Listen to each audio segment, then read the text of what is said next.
नमस्कार दोस्तों, आज की इस वीडियो में आपका स्वागत है। तो दोस्तों, आज की वीडियो में हम डिस्कस करने जा रहे हैं अल्बेडो। तो सबसे पहले दोस्तों मैं आपको ये बताना चाह रहा हूँ कि जो अल्बेडो से क्वेश्चन बनते क्या हैं या इस टॉपिक में से कौन से क्वेश्चन एग्ज़ाम में आते हैं। तो दोस्तों ये आपका एक से 2 मिनट लेता है ये टॉपिक, और आपको 1 या 2 नंबर कन्फर्म दिलवा देता है किसी भी एग्ज़ाम में, किसी भी कंपटीशन एग्ज़ाम में आपको 1 नंबर तो कन्फर्म दिलवा देता है अगर इसमें से क्वेश्चन आता है। तो क्यों ना 1 या 2 मिनट लगा के अपने 1 नंबर अपना कंफर्म कर दिया जाए किसी भी कंपटीशन एग्ज़ाम के लिए। तो दोस्तों हमने इसमें पढ़ना है अल्बेडो क्या होता है और किस सरफेस का अल्बेडो कितना होता है। तो ये चीज़ें हमने इसमें नोटिस करनी है और यही चीज़ें समझनी है। तो समझोगे तो आपको लाइफ टाइम ये याद रहेगा। तो सबसे पहले हम बात करते हैं कि अल्बेडो होता क्या है। तो यहाँ पर देख सकते हैं दोस्तों कि मैंने ये सन बना रखा है, इसके बाद जो ये लाइट आ रही है, इतना आपको सबको पता होता है। हम जो डायग्राम बनाते हैं और ये रिफ्लेक्ट बैक हो रही है और यहाँ पर सन की रेज आ रही है।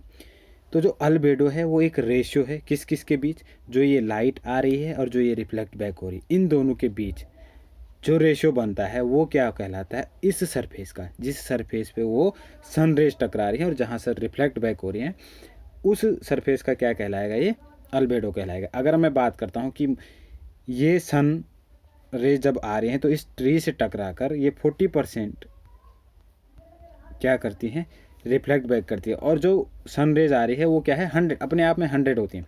तो अगर 100% आ रही है तो अगर हम इसको निकालते हैं तो ये 0.4 यानी 0.4 आपका क्या बन जाएगा, यूनिट। तो 0.4 यूनिट क्या है हमारा इस सरफेस का, यानी ट्री का क्या है, अल्बेडो है। ये सिर्फ एक आपके लिए एग्जाम्पल के लिए बताया गया है, ठीक है ना। अगर हम इसके बाद बात करते हैं कि जो अल्बेडो है उसको हमने किस रेंज में नापा है, अभी हमने बताया होगा आपको 0 से 1, ठीक है ना। अगर पॉइंट में आ रहा तो 0 से 1 ही, तो 0 से 1। और अगर हम परसेंटेज की बात करते हैं तो ये क्या है, 0 से 100%, यानी वही 100% तक तुम्हारा इसकी यूनिट है, ठीक। इसके बाद अगर हम बात करते हैं कि इसको मेजरमेंट भी कह सकते हैं किस चीज़ की, रिफ्लेक्टिविटी ऑफ एन ऑब्जेक्ट। यानी जो ये ऑब्जेक्ट है यहाँ पर, जो ये मैंने ऑब्जेक्ट बना रखे हैं, यहाँ पर डेजर्ट है, यहाँ पर आइस है, क्योंकि अर्थ है और अर्थ की हम अल्बेडो निकालें तो अर्थ पे जो सरफेस हैं उनके हम क्या करेंगे, अल्बेडो बता रहे हैं। तो सरफेस है, डेजर्ट है, आइस है, कहीं पर ट्री है, कहीं पर सॉइल है। तो ये जो सरफेस हैं इनकी रिफ्लेक्टिविटी, जो सनलाइट आ रही है उसकी रिफ्लेक्टिविटी का मेज़रमेंट क्या है, अल्बेडो है। यानी जो ये ऑब्जेक्ट हैं इनकी कितनी रिफ्लेक्टिविटी है, कितनी सोलर रेडिएशन को ये रिफ्लेक्ट बैक कर रहे हैं, वो क्या कहलाएगा, इस सरफेस का अल्बेडो या measurement of this surface. Reflectivity of this surface is known as the albedo of this object this surface, ठीक है दोस्तों। तो ये था हमारा अल्बेडो क्या होता है, ठीक। इसके बाद अगर हम बात करते हैं कि अर्थ का एवरेज अल्बेडो क्या है, अर्थ का एवरेज अल्बेडो क्या है। तो अगर अर्थ के एवरेज अल्बेडो की बात करते हैं तो वो 1970 से, अगर हम 1970 में स्टार्ट किया था तो 1970 में जब मेजरमेंट किया गया तो उस टाइम पे अर्थ का जो अल्बेडो था वो क्या था, 35%, ठीक। अब जो अभी की हम प्रेजेंट की बात करते हैं वो है 30%। अब दोस्तों इसमें एक सोचने वाला विषय बन जाता है कि ये कम कैसे हुआ, 30% कैसे हुआ।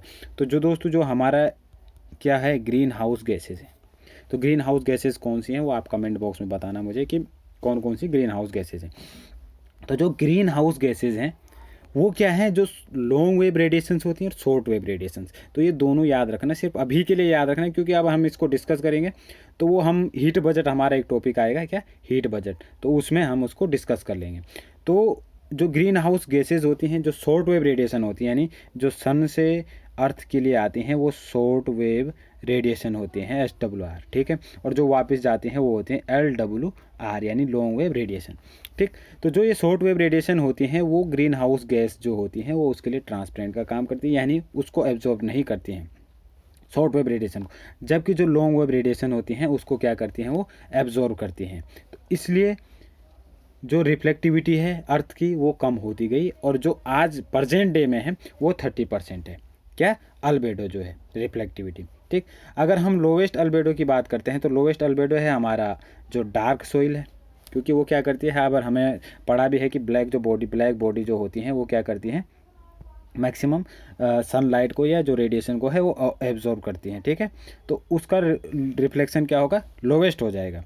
अगर हम बात करते हैं हाईएस्ट अल्बेडो की, तो वो फ्रेश स्नोफॉल जो भी होगा जहाँ पर भी होगा उसका अल्बेडो क्या होगा, सबसे मैक्सिमम होगा, और उसकी एब्जॉर्प्शन पावर क्या होगी, सबसे कम होगी, ठीक है दोस्तों।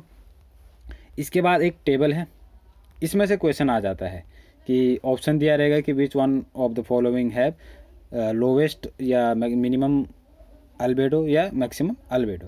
तो 4 ऑप्शन दिए रहेंगे और उनमें से आपने एक पे टिक करना है कि किसके पास सबसे कम अल्बेडो है, किसका सबसे ज़्यादा है। तो यहाँ पर अगर हम बात करते हैं कि फ्रेश स्नो का है 80 to 90%। अब दोस्तों हम देख सकते हैं कि जहाँ पर भी माउंटेन्स एरिया में हम जाते हैं, जहाँ पर स्नोफॉल होता है, क्या होता है, स्नोफॉल होता है, तो वहाँ पर हम क्या करते हैं कि जब जाते हैं तो वहाँ पर क्या होता है कि कई बार हमें क्या कहते हैं, सन ग्लास पहनने के लिए क्या बोलते हैं वहाँ पर लोग ना, तो वो इसलिए पहनते हैं क्योंकि अगर इसकी रिफ्लेक्टिविटी क्या है 80 to 90%। अगर हम जब डायरेक्ट सन की तरफ नहीं देख सकते हैं, तो वही अगर रिफ्लेक्टिविटी यानी वही सनरेज वापस जा रही हैं और उसी को हम देखेंगे तो वो हमारी आइज़ को क्या करेगा, नुकसान पहुंचाएगा। तो इसलिए वहाँ पर हमें क्या करने पड़ते हैं, सन ग्लासेस पहनने पड़ते हैं।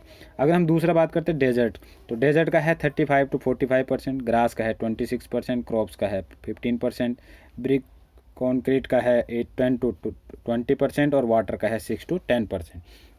तो ये चेंज होता रहता है। जैसे मैंने आपको बताया कि ग्रीन हाउस गैस भी इसमें क्या करती है, इफेक्ट होती है। ग्रीन हाउस गैस इसमें अपना कुछ ना कुछ क्या करती है, योगदान देती है, मतलब उनको एब्जॉर्ब करती है जो लॉन्ग वेव रेडिएशंस होती हैं, जिसकी वजह से हमारी इनकी रिफ्लेक्टिविटी में क्या आ रहा है, मेजरमेंट में कमी आ जाती है, ठीक है। तो ये मतलब जैसे जैसे हम प्रेजेंट में फ्यूचर में जाते रहेंगे तो वैसे वैसे रिफ्लेक्टिविटी अल्बेडो कम होता जाएगा इनका। अब क्योंकि पोल्यूशन में कंट्रोल हो ही नहीं रहा कहीं पे भी, ठीक है दोस्तों।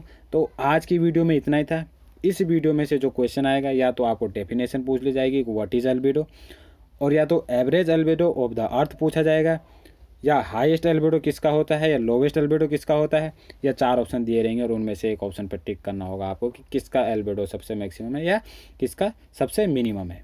तो दोस्तों अगर आपको वीडियोज़ अच्छी लगती हैं तो प्लीज़ चैनल को सब्सक्राइब कीजिएगा, शेयर कीजिएगा और वीडियो को लाइक कीजिएगा। तो आज की वीडियो के लिए इतना ही था। Thank you so much.